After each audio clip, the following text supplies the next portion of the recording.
জাতীয় নির্বাচন অনুষ্ঠানে এ পর্যন্ত যত বাধা সৃষ্টি হয়েছে তার সবকিছুর পেছনে জামায়াতে ইসলামী জড়িত বলে অভিযোগ করেছেন বিএনপির মহাসচিব মির্জা ফখরুল ইসলাম আলমগীর। অন্তর্বর্তী সরকার গঠিত হওয়ার ৩ মাসের মধ্যে নির্বাচন হলে এত অপশক্তির উত্থান ঘটত না বলেও মনে করেন তিনি। আর জনগণের জুলাই সনদের কোনো প্রয়োজন নেই বলে মন্তব্য করেন স্থায়ী কমিটির সদস্য হাফিজ উদ্দিন আহমেদ। আরও জানাচ্ছেন রুদ্র রফিক। ঐতিহাসিক ৭ই নভেম্বরের চেতনায় জাতীয় প্রেস ক্লাবে মুক্তিযোদ্ধা সমাবেশের আয়োজন করে জাতীয়তাবাদী মুক্তিযোদ্ধা দল। তারা চায় না বিএনপি ক্ষমতায় আসুক। এতে অংশ নেন দেশের বিভিন্ন প্রান্ত থেকে আসা বীর মুক্তিযোদ্ধারা। নানাভাবে মুক্তিযুদ্ধকে হেয় করার চেষ্টা চলছে উল্লেখ করে বিএনপি নেতারা ৭১-এ গণহত্যার দায়ে জামাতের কার্যক্রম নিষিদ্ধের দাবি জানান।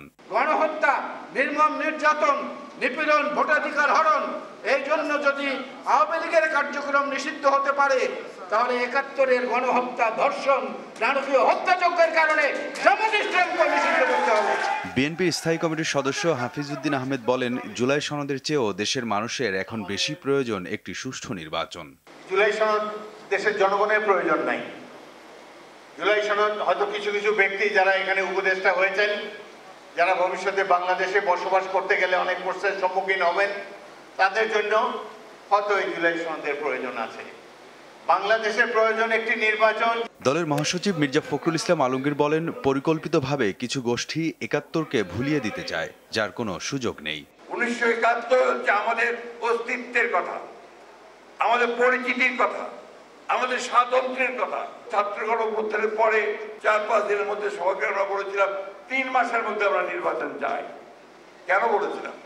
যে নির্বাচন হলে একটা পার্লামেন্ট গঠিত হলে আজকে যে অপশক্তিগুলো মাথা তুলে দাঁড়াচ্ছে সেই অপশক্তিগুলো মাথা তুলে দাঁড়ানোর কোনো সুযোগ পেত না। জামাত নানাভাবে নির্বাচন বানচালের চেষ্টা করছে বলে অভিযোগ তার। এখন পর্যন্ত নির্বাচনকে যতটা বাধা সৃষ্টি করেছেন আপনারা করেছেন। আপনার পিয়ারের দাবি নিয়ে এসেছেন, যেটা আলোচনা ছিল না, প্রস্তাবে ছিল না। ফেব্রুয়ারিতেই জাতীয় নির্বাচন হতে হবে জানিয়ে বিএনপি মহাসচিব বলেন, একই দিনে হতে হবে গণভোটও। একটি ব্যালটে গণভোটের কথা থাকবে, আরেকটি ব্যালটে আপনার সংসদের নির্বাচন হবে। রুদ্র রফিক, RTV, ঢাকা।